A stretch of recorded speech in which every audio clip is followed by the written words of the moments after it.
What do you think about this whole Jews for Jesus thing? That's crazy stuff. I don't know why anyone would do that. Do you know anything about Jews for Jesus? No, but what I would say is pick a side, would you? Hey guys, it's Arielle with So Be It. I'm here today with my friend Isaac Brickner, who is our Los Angeles director for Jews for Jesus. And Isaac, maybe tell me a little bit about what that involves and includes.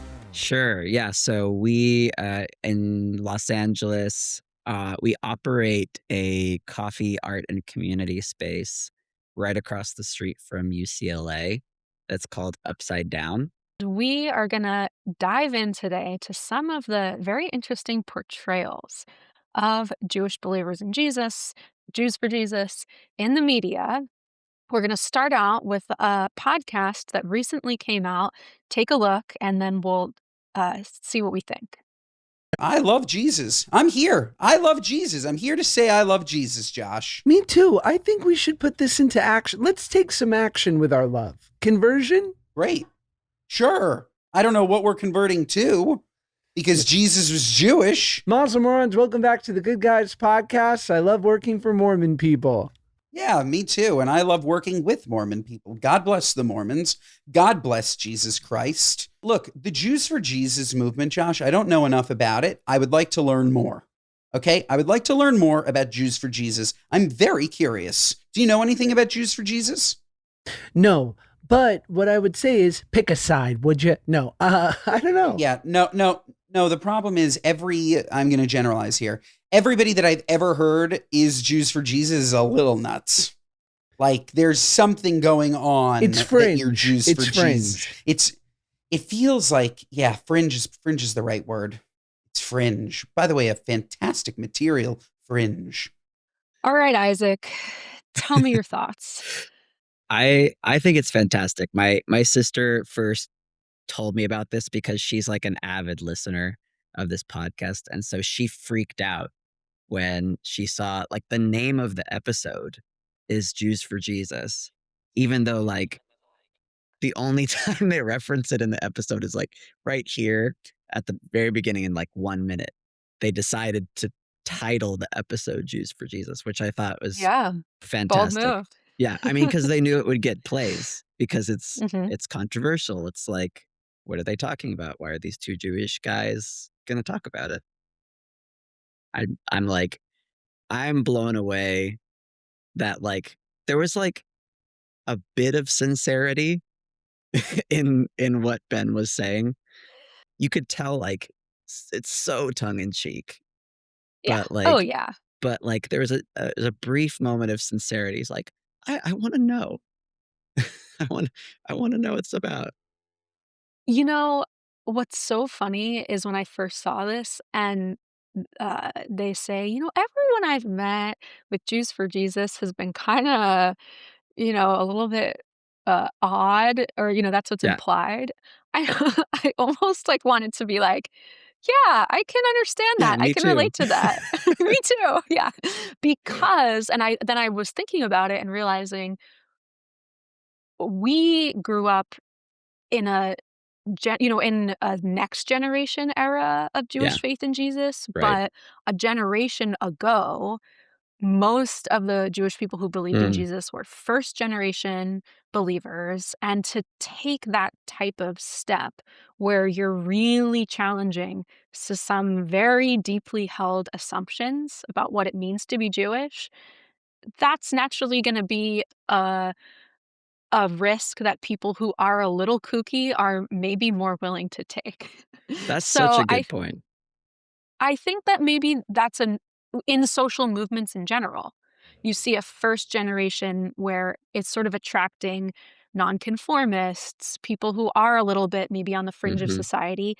And then with time, the movement becomes more and more uh, just normalized as it grows, right? Right. But the original core, and a lot of times people who change the world, it started with a couple people who really, really thought outside the box. That's normal. I love that. Yeah, because they say like, it's fringe, it's fringe, and it's like, yeah, and like so were like so many people who ended up creating meaningful social movements that we still talk about today. Jesus being probably the best example of that, of something that starts within like a mainstream, I guess if you could call first century Judaism mainstream, I don't know. But like within their context, like that's what everyone's Yeah, doing. And then he right. like has the guts to kind of step outside of that. And anyone who followed him, same thing.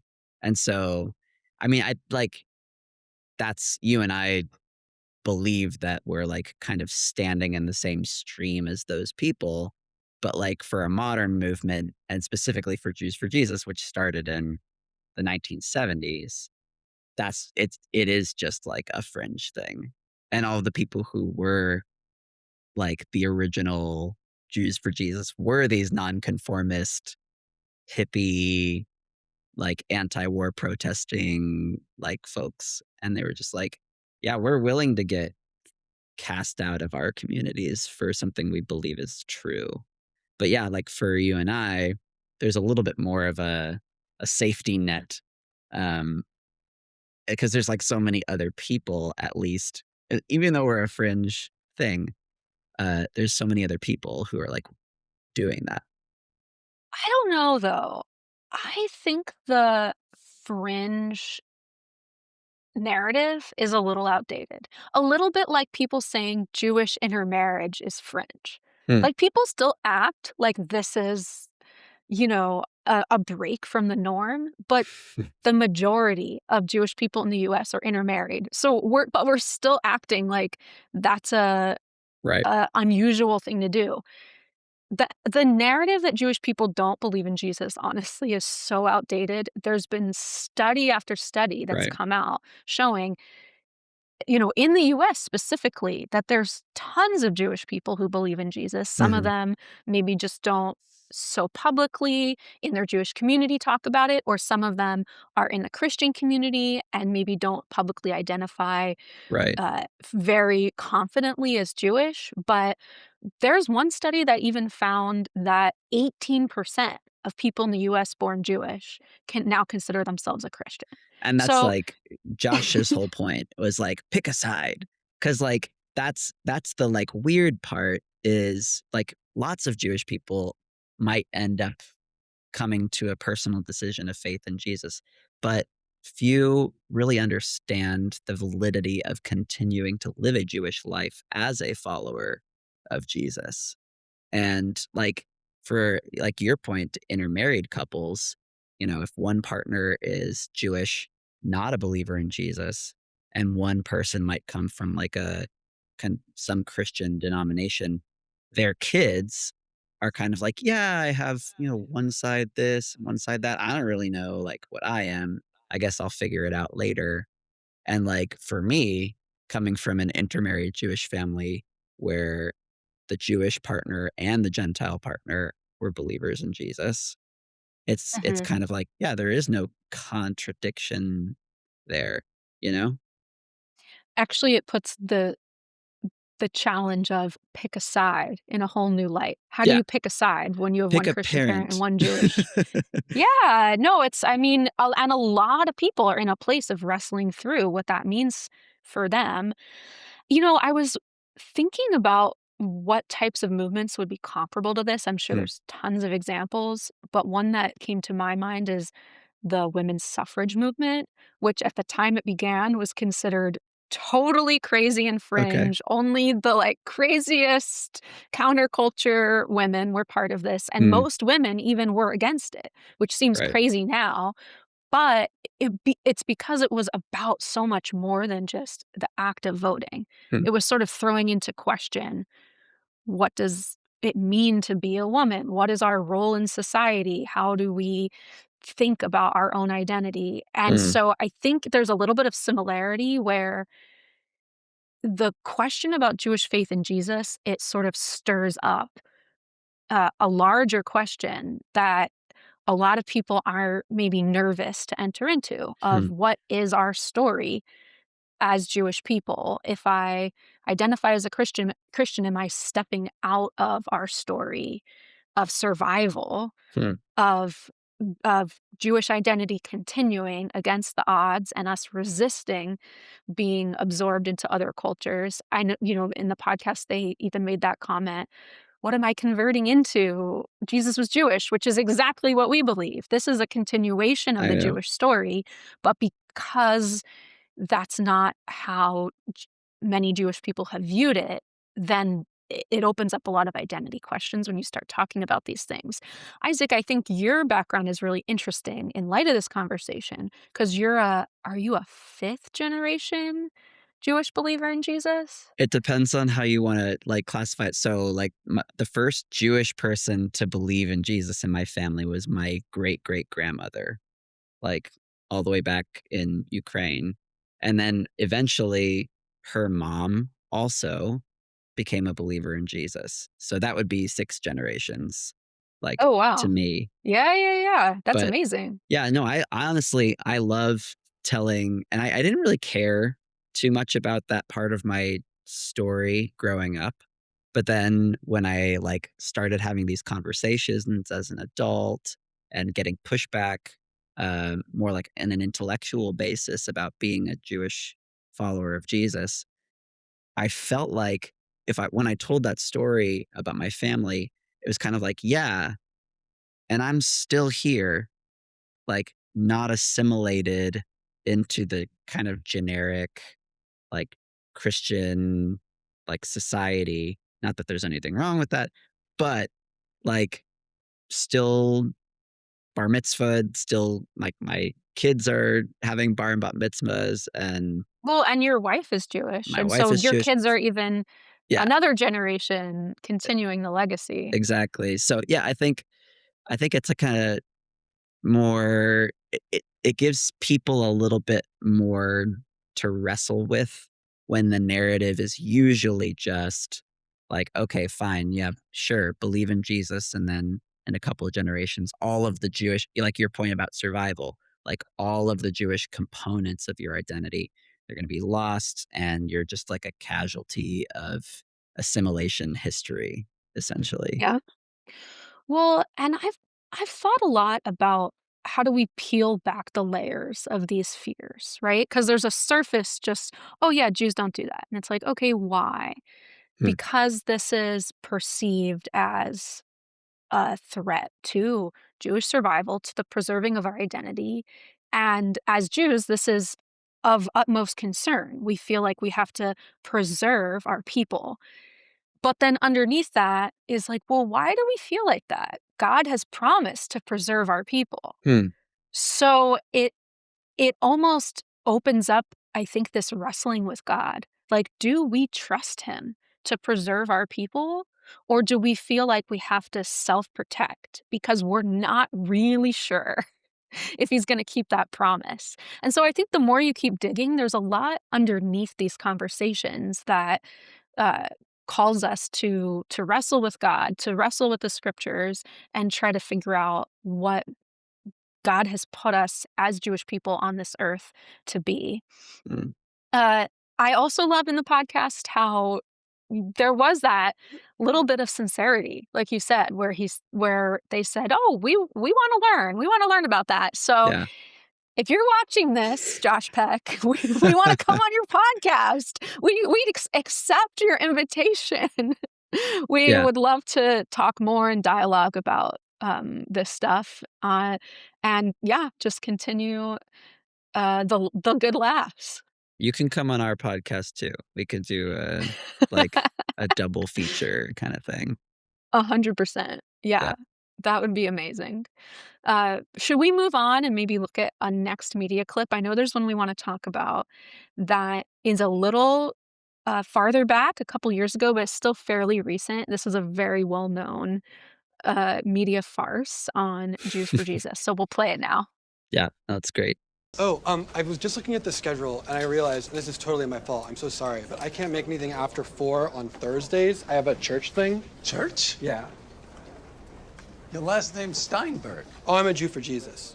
I love this one. Nice. She's gonna grab a picture. Okay, great. What do you think about this whole Jews for Jesus thing? That's crazy stuff. I don't know why anyone would do that. You know, when you're a Jew for Jesus, you're embraced by the Gentiles immediately. Right. But as much as you're embraced by the Gentiles, You're reviled by the Jews. He's considered like a traitor. That's right. He's left us. The Gentiles are liking him. They'll put that one in the front. They're proud of that. We took him in. Yeah.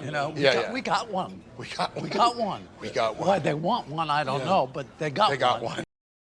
I don't know about you, Isaac, but when this first came out, I feel like my phone was like blowing up with people being like, "Have you watched it? We're famous." Yeah. Like, No, I got a call like it was, I don't know, 8 p.m. or something like that, like the night it first aired. They're like, stop what you're doing. Like, go watch HBO. I was like, I don't have HBO. I was like, okay, fine.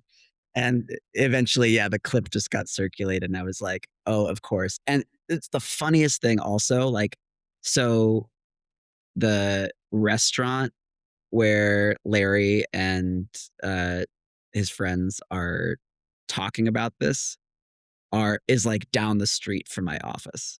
oh, really? I That's was like, hilarious. that's Skylight Gardens. That's like that's right there. I was like, where was I when they were filming this? That would have been so fun.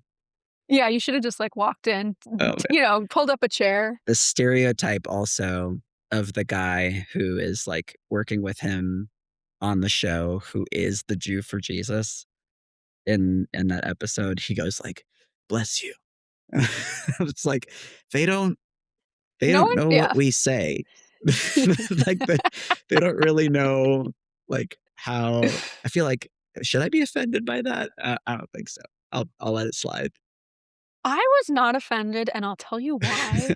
Because I feel like as Jewish people, this is part of our culture that we joke about things that we're uncomfortable with. Oh Like, yeah, talk about for s- survival mechanism. Like oh yeah, that's a big one, is the Yeah. humor. And I'm always like kind of surprised how many Israelis will, tell jokes about crazy, horrible things in the past of the Jewish people. And it's Mhm. like, well, how do you live every day of your life in a war zone? You've Mhm. got to laugh about it, because if either you're going to cry about it or laugh about it. Let's choose to laugh about it. Like, that's who we are as a people. So I appreciate the signal of, hey, this is something we can make fun of. This is something we can laugh about together. I actually think that that's probably a good thing, and it's a sign that this is something that is a very Jewish conversation, because we're laughing about it together, and we're poking fun at ourselves, at our own discomfort with Jewish expressions that are outside of what we consider normative. Yeah, and I think like somewhere along the line there was like a lack of understanding, or I guess the perception became that like Jewish believers in Jesus or Jews for Jesus are like so sincere that like we can't laugh at ourselves. But like that was, at least in the early stages of like the modern Jews for Jesus movement in the 70s, like we were constantly laughing at ourselves. And like the first piece of literature that Moish, the founder, like ever wrote was this thing that says like a message from squares, which is like a way that hippies would refer to people as like, stupid or backwards or whatever. And it's like, yeah, that was like, you have to be able to laugh at yourself, and you have to be able to like take a joke if you're going to stand publicly for something that you know is going to be controversial or fringe. 100%. What's really interesting too is the portrayal of the Jews for Jesus guy in the show. It seems like he's somebody who's, very Jewish and has just discovered Jesus, and to your point, is very sincere now about that faith. Yeah. And I feel like I've met this guy Oh, tons of totally. times. Yes. Because when you do have sort of a light bulb moment Yeah. where you're like, oh, I want to go in this new direction in my life, Mm-hmm. the beginning is a little messy, right? Like you're still figuring out, how do That's I fair. integrate who I was, who I'm becoming? How do I be true to my heritage while I'm embracing a new culture? And I've talked to so many different Jewish people who, when they first came to faith, did really struggle with like, well, what denomination of Christian should I be? Should I should I every day say the Lord's Prayer instead of the Shema? Like, what do? You Yeah. know, like I have so many questions. So in a sense, it is an accurate portrayal of something, Yeah. but it's just not showing the rest of the story, Mm. which is that people do work through those things and wrestle through the tensions and find a way to be authentically Jewish and a follower of Jesus. And sometimes it just takes a little time to get there. That's true. And I mean, even the way that he brings up the controversy of saying, "Oh, I can't do the show on that day. I have a church thing." Like flip the script a little bit. Like if he was working with an actually like observant Jewish person and he says, "Oh, like I'm Shomer Shabbos, like I can't do it on that day." It would have been like like I don't, would he be as incredulous, or like would he have been understanding of that? And you're like, "Oh, yeah, sure." But like I feel like the Hmm. the sincerity is kind of, they're like flabbergasted by that either way. Obviously, like in that case, he was saying it was because the guy had such a Jewish punim and he didn't expect that to come out of his mouth. But like, I think like, at least within like secular Jewish society, like that decision to be observant in any way, and have that like affect your work and affect your life in a way that is like that sincere, is also like kind of a Hmm. challenge, you know? Maybe some of that is a hybrid of Jewish culture and New Yorker culture. There's a New York culture that's a little bit like jaded, cynical, not Right. not ever that like sweet, sincere exterior. Right. So it's funny how humor uh, it's really a blend of culture, of uh, even cultures that we're in diaspora. Like Right. New York Jewish humor is totally different than Israeli Jewish humor. Oh yeah. Like I remember reading this article about talking about whether Seinfeld and like Larry David by extension is actually, you know, responsible for exporting the like Ashken normative, like Jewish perception of like when a Gentile in Nebraska watches Seinfeld and they think like that's the Jewish experience, is like the New York cynical Jewish. And then you go and you meet a Jew from like Indiana or Chicago and like, you're not like that. It's like, or not to mention like a Sephardic Jew who like just moved from Israel or whatever. Yeah, You it's know, that is actually fascinating because in the Larry David show, you see that playing out of mhm, there's this stereotype of the Jew for Jesus, but even the cynical New York Jew who's like, "What are you doing?" Like, mhm. "Well, that punum, how could you go to church?" That's also a stereotype. Like, that's Oh, also a totally. caricature. And real people are all over the spectrum. Hmm. Your point that like real people are all over the spectrum, and yet like these, like they're portraying this Jews for Jesus guy as like he can't do that because it doesn't fit within my categories. But also there are 1,000 other expressions of Jewish life that wouldn't fit within his categories as well, that might surprise him.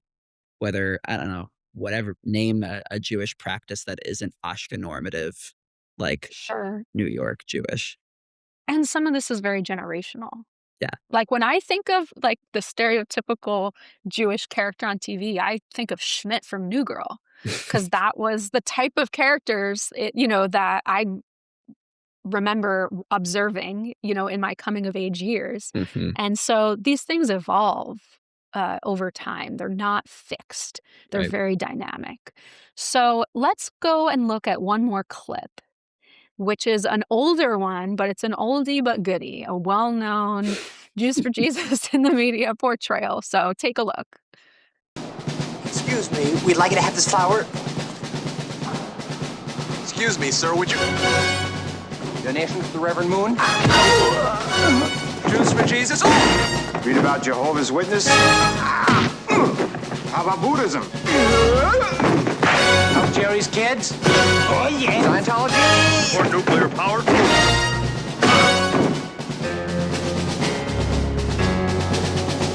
Oh man. I have mixed feelings about this one, honestly, because like to me, like I don't know if I should say this. This is an indication like we like as an organization probably should have considered like not doing that like a little bit earlier than we did. If we were getting that kind of reputation, this is 1980, okay? Like if that was the reputation then, it was like, oh. And then we took the perspective like, no, we're glad it's like Jews for Jesus is being referenced in the media. And it was like, yeah, but alongside all of these other cult groups and as a pure like social annoyance, I'm like, maybe that's not the best idea.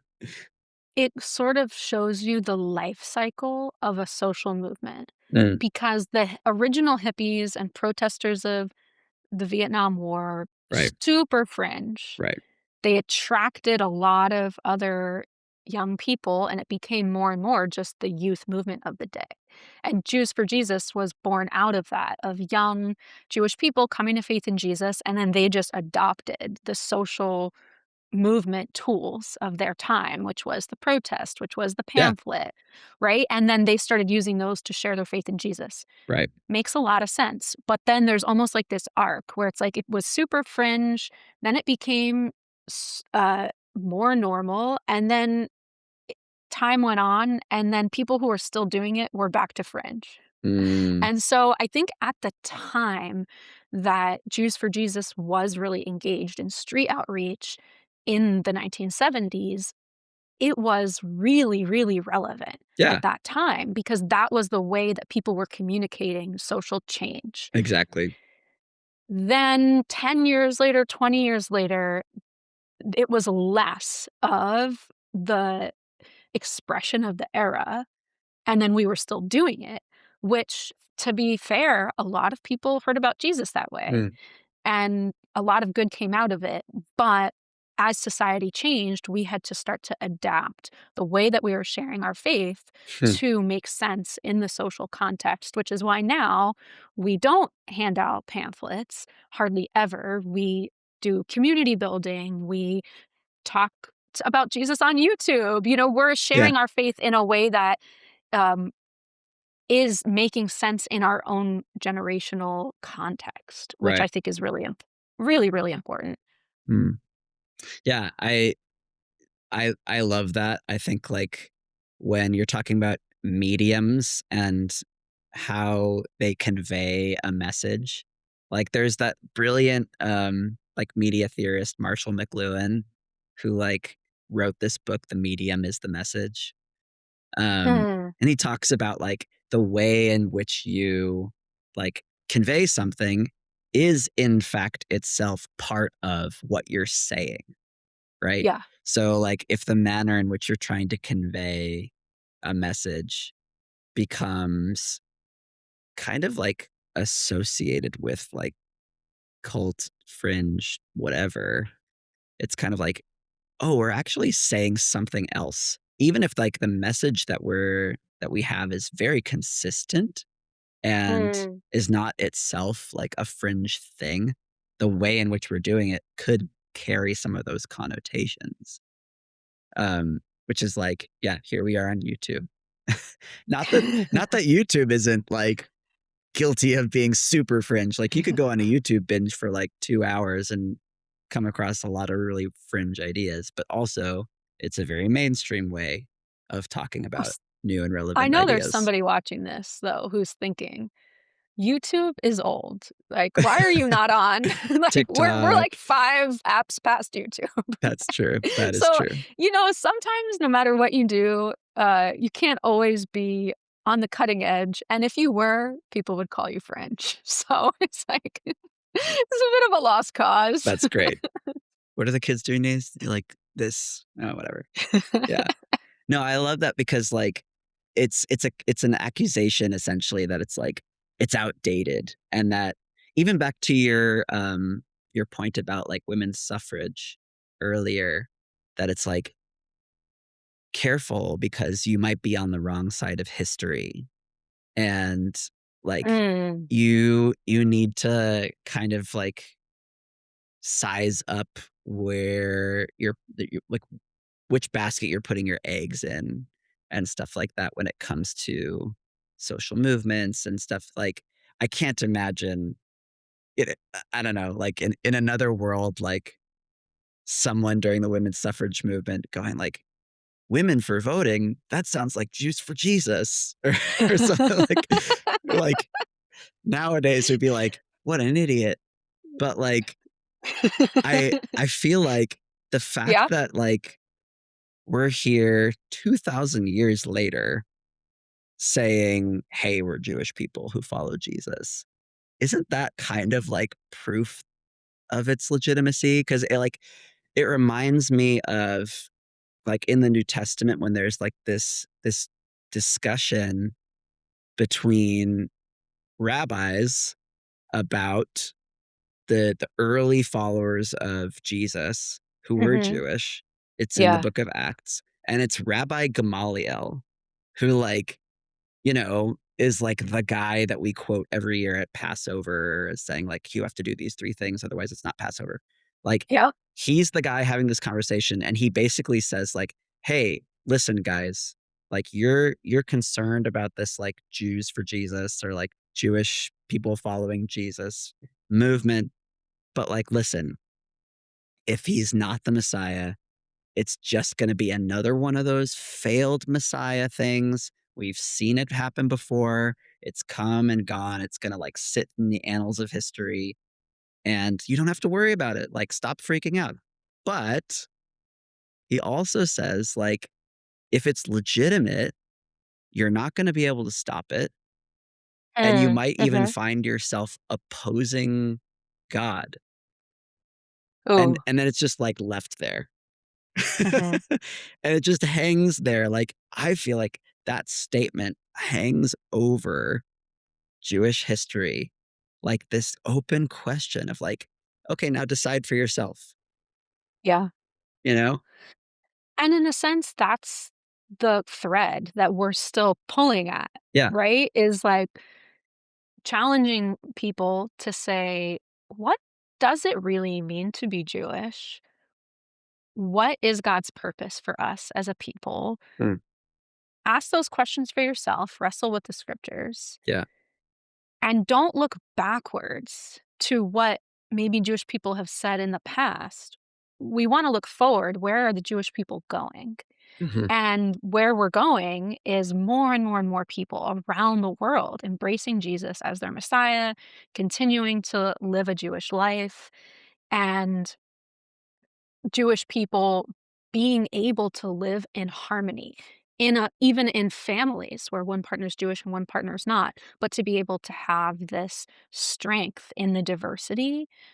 That is the future. That's our future for our people. And Israel in the Bible was always a mixed multitude.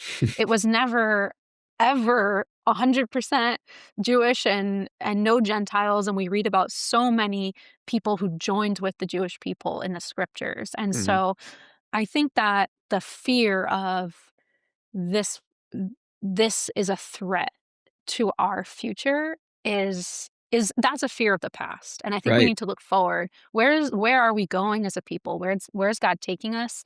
And I believe Jesus is part of that story. Yeah. Amazing.